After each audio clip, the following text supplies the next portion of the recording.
दुर्गा सोरेन सेना ने धनबाद में विस्तार के साथ ही सरकार के खिलाफ मोर्चा खोल दिया है। संगठन की केंद्रीय कार्यकारी अध्यक्ष राजश्री सोरेन ने एक होटल में प्रेस को संबोधित करते हुए कहा कि धनबाद के माइनिंग क्षेत्र में रह रहे लोगों को कई समस्याओं का सामना करना पड़ रहा है, लेकिन शासन प्रशासन गंभीर नहीं है। उन्होंने अवैध खनन, पशु तस्करी और अवैध लॉटरी कारोबार पर सरकार को आड़े हाथों लिया। राजश्री सोरेन ने जल्द ही आंदोलन की रणनीति बनाने की बात कही और माइनिंग क्षेत्र के लोगों की समस्याओं के समाधान के लिए दुर्गा सोरेन सेना द्वारा बीसीसीएल सीएमडी से मिलने का ऐलान किया। प्रेस वार्ता में मौजूद केंद्रीय महासचिव देवाशीष घोष ने कहा कि दुर्गा सोरेन सेना की स्थापना दुर्गा सोरेन के अधूरे सपनों को पूरा करने के लिए की गई है। उन्होंने कहा कि दुर्गा सोरेन जिस झारखंड की कल्पना करते थे वह अब तक अधूरी है। साथ ही उन्होंने कहा संगठन धनबाद में सक्रिय रूप से जनता की समस्याओं का निरीक्षण कर रहा है और उनका समाधान कराने के लिए प्रतिबद्ध है। संगठन जो है आपका दुर्गा सोरेन सेना, वो किस रूप में धनबाद में विकास चाहती है और क्या प्रयास कर रही है? क्या उद्देश्य था इस संगठन बनाने के? पहले तो आप जानते हैं कि डीएसएस का बनाने का यही हमारा जो झारखंड में जैसे लोगों की काफी दिक्कतें हैं, उन सब को लेकर के जो सरकार तक नहीं पहुंच पा रहे, उनकी आवाज बनना, तो उस मुद्दे को लेकर हम आगे आए थे। बहुत लोगों के साथ शोषण हो रहा है, हमारे आदिवासी वर्ग के साथ शोषण हो रहा है और काफी चीजों को लेकर के, तो उस वजह से हमने डीएसएस को शुरू किया।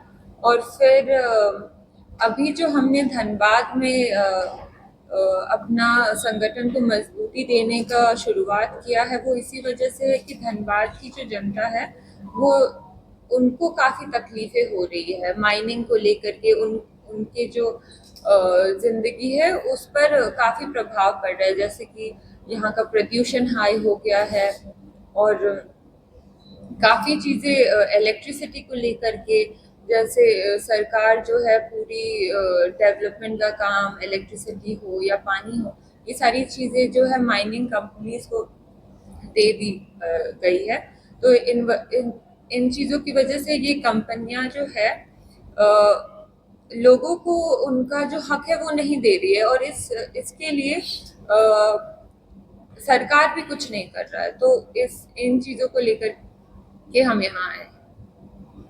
अभी तक क्या देखे हैं? अभी जैसे कल हमारा एक सभा हुआ था, तो वहाँ पे माइंस के बिल्कुल बगल में वहाँ के लोगों को उनके साथ एक सभा हुआ और उनकी जो परेशानी है उनके बारे में भी बातचीत हुई। जैसे कि एक आदमी था, उन्होंने हमें एक वीडियो दिखाया अपने घर का, जो कल सुबह 4 बजे लिया गया था। तो क्या हुआ था कि माइनिंग में जो ब्लास्ट होता है उसकी वजह से उनका घर जो है पूरा गिर गया था। तो सुबह 4 बजे की ये घटना है। तो ऐसी चीज़ों को लेकर के उनकी अब आवाज़ जो है गवर्नमेंट तक पहुंचाना, उनका मदद करना, तो आप समझ सकते हैं जैसे ब्लास्टिंग में अगर एक घर गिर जाता है वो भी 4 बजे, तो पूरे परिवार को इससे हानि हो सकती है, उनको चोट लग सकता था, किसी की जान जा सकती थी। तो इन चीज़ों को लेकर के हमने काफ़ी बातचीत किया और वहाँ की जो महिलाएं हैं उनको पानी से रिलेटेड इश्यूज, उनके घर में हफ्ते तक पानी नहीं आता है, बिजली नहीं आता है, तो इन चीज़ों को लेकर के हमने वहाँ पे मीटिंग किया और अभी उस पर पहल भी करेंगे। सीएमडी से भी मुलाकात हो गया आप लोगों की? इसी सीएमडी से मुद्दा तो विशेष हुआ होगा। उनसे अभी तक मुलाकात नहीं हुई है, लेकिन अभी सबसे पहले हम और ज़्यादा लोगों से मुलाकात करेंगे और देखेंगे कि क्या हो सकता है और उनसे ज़रूर मुलाकात करेंगे इस विषय में। सरकार किस पटल पे काम कर रही है, क्या दिख रहा है? 4.5 साल से ऊपर 4.5 साल से ऊपर हो गया और अभी तक ये दिक्कतें हैं।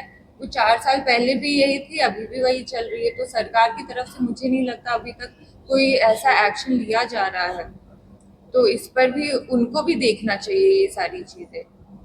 धनबाद कोल कैपिटल के नाम से जाना जाता है। यहाँ पे अवैध उत्खनन होती है, यहाँ पे गो तस्करी होती है, इसको लेकर क्या करें? अब हमारी दुर्गा सोरेन सेना की एंट्री धनबाद में हुई है, तो हर चीज़ जो भी अवैध है इन सबको रोकना ही पड़ेगा, क्योंकि एक तो पहली बात लोगों के लिए कुछ हो नहीं रहा है और ऊपर से इतना कुछ अवैध।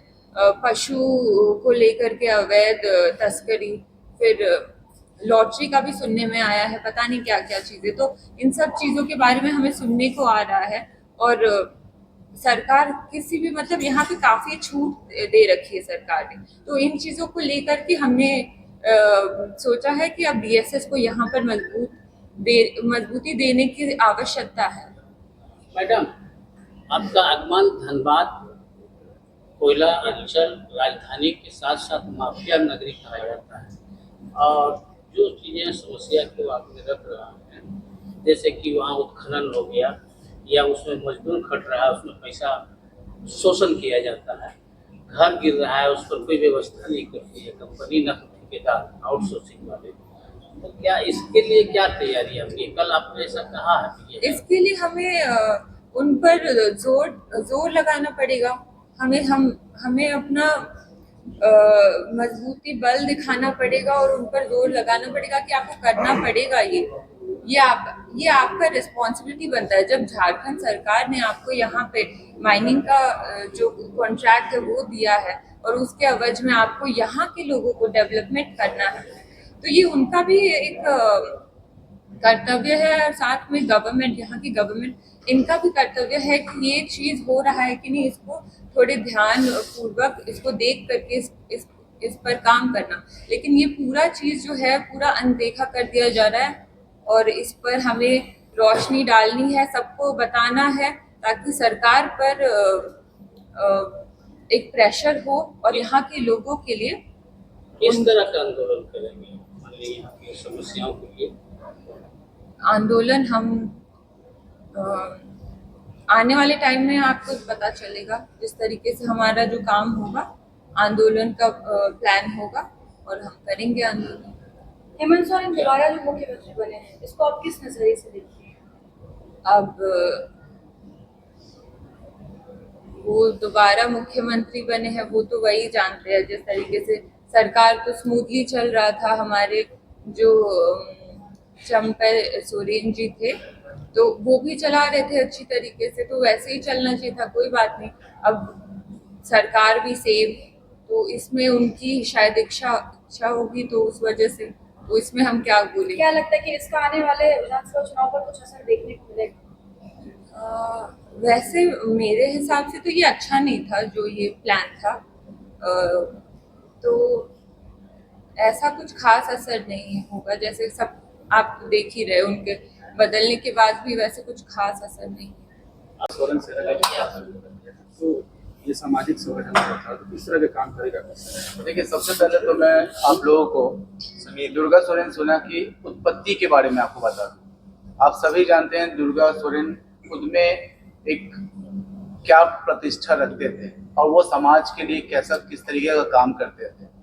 उन्हीं के सपनों को देखते हुए जो आज की तारीख में अधूरा रह गया है, उनकी जो सोच थी झारखंड को लेकर के, वो सोच जब डगमगा गया तब दुर्गा सोरेन सेना की उत्पत्ति हुई।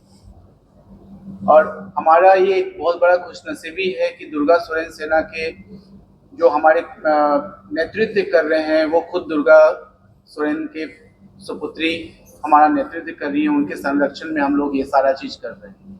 तो आप लोगों को ये जानना चाहिए कि दुर्गा सोरेन सेना जो है वो दुर्गा सोरेन के ही नक्शे कदम पे और उनकी सोच पे चलेगी, जिस तरीके से वो समाज के लिए काम करते थे। और आपका भी प्रश्न था कि हमने धनबाद में आकर के जो धनबाद का हमने ये किया, रुख किया, तो हाँ डेफिनेटली हम लोगों ने कल एक धनबाद में बहुत बड़ा आयोजन किया, बहुत बड़ा एक रोड शो भी किया हमने।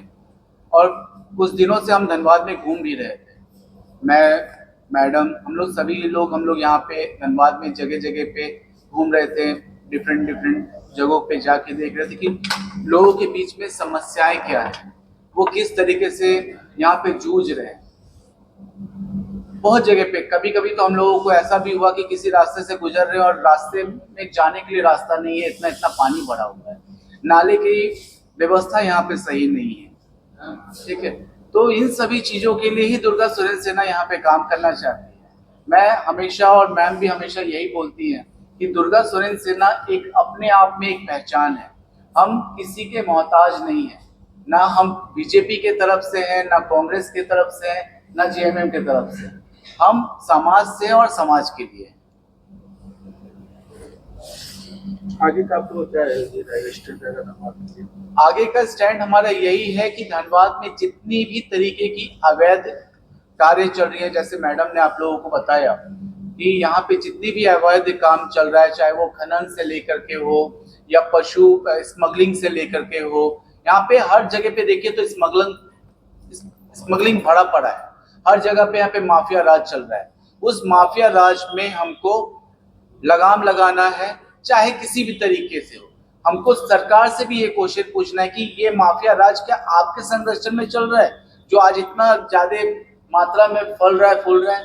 क्या आपने आशीर्वाद देके रखा है फलने का? ये सरकार से हमारी ये क्वेश्चन है। अगर आपने उनको नहीं दिया है, अगर आपने उन लोगों को संरक्षण नहीं दिया है, तो ये अभी तक बंद क्यों नहीं हो रहा है? ये और ज्यादा फैल क्यों रहा है? इन सभी चीजों को लेकर के हमारा सरकार से भी क्वेश्चन रहेगा। और अगर सरकार का तब भी आंख नहीं खुला तो अगला स्टेप हम दुर्गा सोरेन सेना लेंगे, चाहे उसके लिए हमें खुद रोड में क्यों ना उतरना पड़े।